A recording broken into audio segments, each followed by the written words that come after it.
Hello everyone, welcome back to my channel Babita Sharma online Sanskrit classes.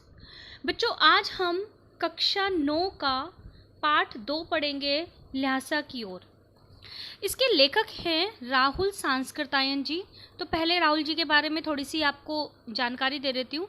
Rahul ji का जन्म 1893 में गांव पंदहा, जिला आजमगढ़, उत्तर प्रदेश में हुआ। 1930 में इन्होंने श्रीलंका जाकर बौद्ध धर्म ग्रहण कर लिया था।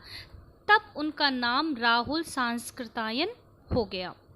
राहुल जी की मृत्यु 1963 में हुई और इन्हें महापंडित भी कहा जाता था। तो राहुल जी ने इस पाठ के अंदर अपनी पहली तिब्बत यात्रा का वर्णन किया है, जो उन्होंने 1929-30 में नेपाल के रास्ते से शुरू की थी।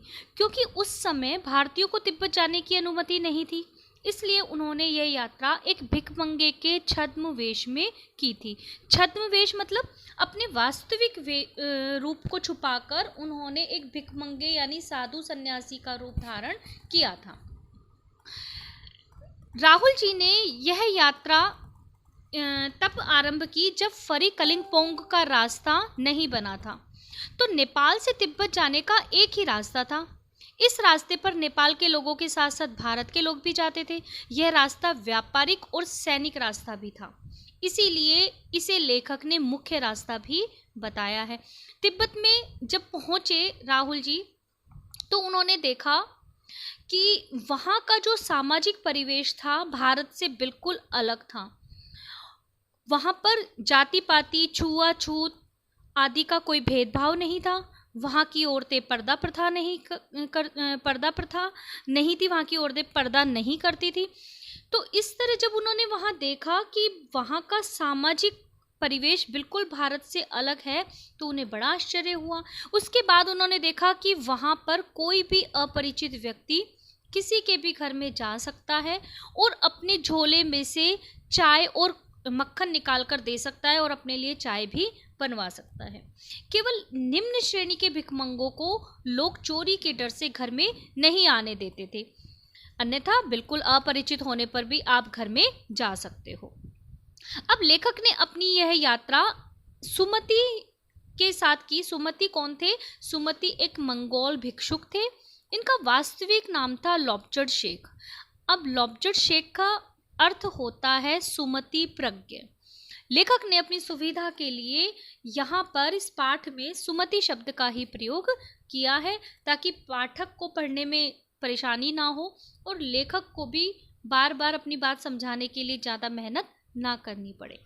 तो लेखक कहते हैं कि जब मैंने अपनी यात्रा आरंभ की सुमति के साथ, तो हम परित्यक्त चीनी किले से निकले। तो वहाँ पर एक व्यक्ति ने उनसे राहदारी मांगी। राहदारी मतलब टैक्स, रास्ते पर चलने का। तो राहुल जी ने 2 चिटें निकालकर उनको दे दी। यहाँ पर सुमति की जान पहचान के बहुत सारे यजमान थे। लेखक कहते हैं कि भिखारी होने पर भी हमें रहने के लिए अच्छी जगह मिली, हर जगह खाने के लिए अच्छा भोजन मिला। अब यहाँ पर लेखक बताते हैं कि 5 साल बाद जब मैंने इसी रास्ते से अपनी दूसरी यात्रा की, यानी जब मैं वापस लौटा, तो मैंने अपनी यात्रा घोड़े पर सवार होकर एक भद्र पुरुष के रूप में की थी, लेकिन फिर भी मुझे रहने के लिए अच्छी जगह नहीं मिली और मुझे रात एक गरीब झोपड़े में ही बितानी पड़ी। अब यहाँ लेखक के जान पहचान के कोई व्यक्ति नहीं थे, इसलिए लेखक के साथ ऐसा हुआ। आगे लेखक कहते कि अगले दिन हमें विकट ढांडा थोंगला पार करना था। ढांडे तिब्बत में सबसे खतरे की जगह है। 16-17 हजार फीट की ऊंचाई होने के कारण दोनों ओर मीलों तक कोई गांव गिराव नजर नहीं आता। नदियों के मोड़ और पहाड़ों के कोनों के कारण बहुत दूर तक आदमी दिखाई नहीं देता। अब एकदम सुनसान रास्ता है, सुनसान जगह है, इसीलिए डाकुओं के लिए भी ये सबसे अच्छी जगह है। अब लेखक कहता है कि यहाँ पर यात्रियों को इन डाकुओं से अपने मारे जाने का खतरा हमेशा बना रहता है, क्योंकि वहाँ पर हथियार का कोई कानून नहीं है, यानी तिब्बत की जो सरकार है वो अपने खुफिया विभाग पर अधिक पैसा खर्च नहीं करती थी, इसलिए हथियार का कोई कानून नहीं था। वहाँ पर लोग पिस्तौल बंदूक ऐसे रखते हैं जैसे हमारे यहाँ पर लोग लाठी रखते हैं। तो लेखक कहता है कि जो वहाँ डाकू जो छुपे रहते थे ढांडा थोंगला में, तो वो पहले यात्री को मार देते थे, उसके बाद उसे लूटते थे। तो यात्रियों को अपनी जान का खतरा रहता था। अब आगे लेखक कहता है कि लेकिन हमें इस बात का कोई डर नहीं था, क्योंकि हमारा जो वेश था वो भिखमंगे का था। यदि कोई कभी हमें पहचान भी लेता तो हम अपनी टोपी उतार कर, जीभ बाहर निकाल कर और बोलते कुची कुची। कुची कुची का मतलब होता है दया दया, 1 पैसा, और भीख मांगने लगते।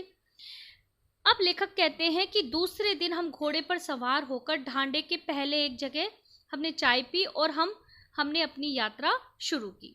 अब उन्होंने चढ़ाई तो कर ली। जब वो चढ़ाई कर रहे थे तो दक्षिण से पूर्व की ओर बिना बर्फ और हरियाली के पहाड़ दिखे, तथा उत्तर की ओर पहाड़ों पर उनको बर्फ दिखाई दी।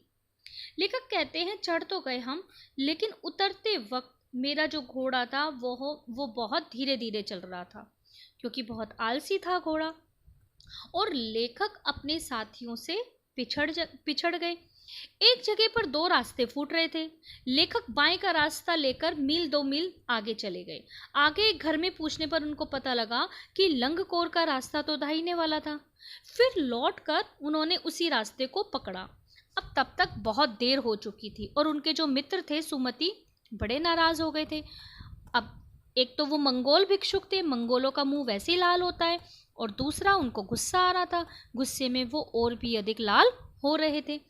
अब जैसे ही लेखक वहाँ पहुँचे तो सुमति जो थे गुस्से में बोले कि कितनी देर लगा दी, तुम्हारे इंतजार में मैंने 2 टोकरी कंडे फूट डाले, 3 बार चाय को गर्म किया। अब लेखक ने बहुत नरमी से जवाब दिया, लेकिन मित्र इसमें मेरा कोई दोष नहीं है। मेरा घोड़ा बहुत सुस्त था, बहुत धीरे धीरे चल रहा था, और दूसरा मैं रास्ता भूल गया था, जिस कारण से मुझे आने में देरी हो गई। तो लेखक यहाँ बताते हैं कि सुमति को जितनी जल्दी गुस्सा आता था उतनी ही जल्दी उनका गुस्सा भी शांत हो जाता था। उसके बाद वो आगे जाते हैं।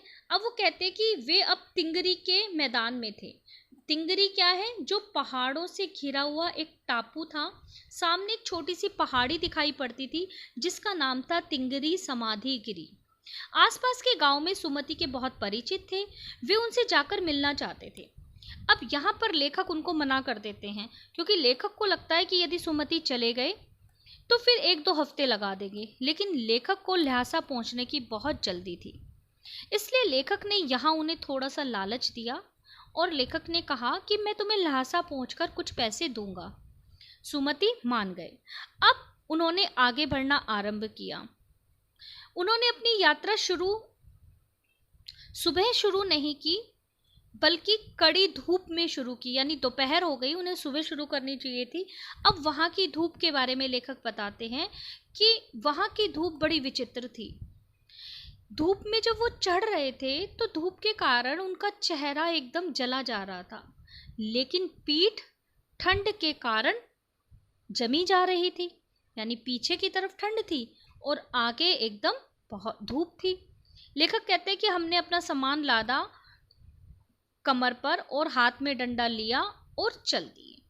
अब यहाँ मैं आपको बता दूं कि पहले मैं आपको बताना भूल गई कि ये जो सुमति थे इनका काम था गंडे बेचने का। ये बोध गया से गंडे लाते थे और वहाँ के लोगों को बेचते थे, इसलिए इनके यजमान हर जगह थे। अब गंडे क्या होते हैं? गंडे जैसे आपने लोगों को देखा होगा कि जब वो कहीं जाते हैं तो गंडे पहनते हैं कि भाई ये हनुमान जी का गंडा है, यानी मंत्र पढ़कर गांठ लगाया हुआ धागा या फिर कपड़ा। तो कोई हाथ पे गंडे बांध लेता है, कोई गले में बांधता है, तो इस तरह के गंडे आपने देखे होंगे।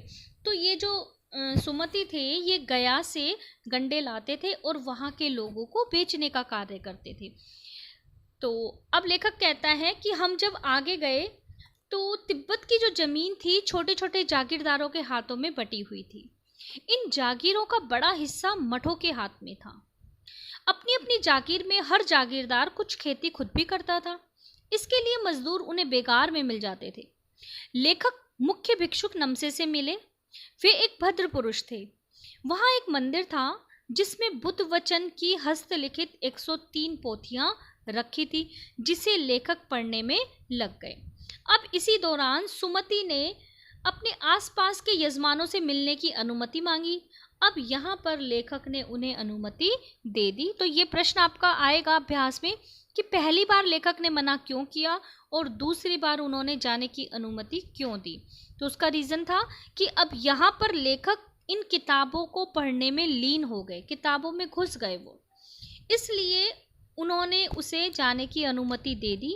उनको लगा कि 1-2 दिन में ये वापस आ जाएगा, लेकिन वो दोपहर तक ही वापस आ गए। चूंकि तिंगरी वहाँ से ज़्यादा दूर नहीं था, इसलिए उन्होंने अपना सामान पीठ पर उठाया और नमसे से विदा लेकर चले गए। तो ये तो था आपका पाठ ल्हासा की ओर। ल्हासा मतलब तिब्बत की राजधानी है ये ल्हासा। उम्मीद है आपको ये समझ आया होगा लेसन। और यदि आप मेरे चैनल पर नए हैं तो मैं आपको बता दूं कि आपको मेरे चैनल पर संस्कृत और हिंदी के सारे चैप्टर मिल जाएंगे।